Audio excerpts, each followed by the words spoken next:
আমাদের দেশে বর্তমানে দেখবেন এই মাসে একদল শুধু হুসাইনি।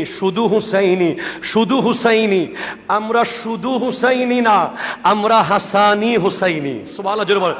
ইমামে হাসানের কথা সেজন্য আমি আনতেছি, কারণ আমাদের দেশে একদল আছে ইমামে হাসানকে স্মরণ করলে আকাইদে আহলে সুন্নাত মেনে নিতে হবে।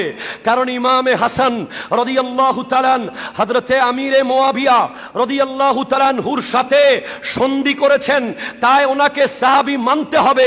ইমামে হোসেন হযরতে আমিরে মুয়াবিয়ার সন্তান ইয়াজিদ মালউন মরদুদ বাতিল ইয়াজিদের সাথে যুদ্ধ করেছেন, তাই আমরাও হাসানি হুসাইনি, আমরা আমিরে মুয়াবিয়ার পক্ষে থাকবো, ইয়াজিদের বিরুদ্ধে থাকবো। ঠিক কিনা কথা বলেন? আমরা কখনো ইয়াজিদকে রাহমাতুল্লাহি আলাইহি বলতে পারবো, ওনাকে দোষমুক্ত করতে পারবো না? আসেন এবার ইমামে হাসানের দিকে আবার যাচ্ছি। ইমামে হাসান মুজতবা কেমন ছিলেন? লম্বা লম্বা হাদিস এসেছে আল বিদায়া ওয়ান নিহায়ার মধ্যে।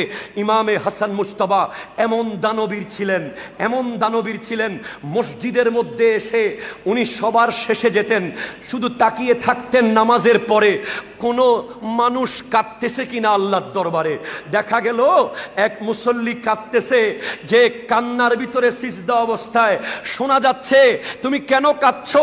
বলে আমার 10,000 দিরহাম কর্জ দেওয়ার কথা আজকে, কিন্তু আজ আমি কর্জ জোগাড় করতে পারি নাই, আমি ঋণ জোগাড় করতে পারি নাই, আমি কিভাবে ওই মানুষের সামনে যাব? তাই আমি আল্লাহর দরবারে কাঁদতেছি। ইমামে হাসান মুজতবা উনি নিজের ঘরে গিয়ে নিজের সমস্ত দিরহামকে এক জায়গায় করে 10,000 দিরহাম ওই হাজতমন্দ ব্যক্তিকে এনে তার কর্জ শোধ করে দিয়েছে। আপনি অবাক হবেন।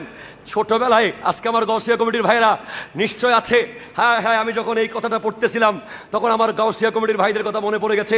ইমামে হাসান মুজতবা ছোটবেলায় উনি এলাকায় গিয়ে গরিব এতিম মিসকিনদের জন্য মানুষের কাছ থেকে নিয়ে আসতেন, এনে গরিবদেরকে দিতেন। উনি বলতেছেন, লাকাদাউ হাজাতি আখিন লি ফিল্লাহে আহাব্বু ইলাইয়া মিন ইতিকাফি শাহরিন।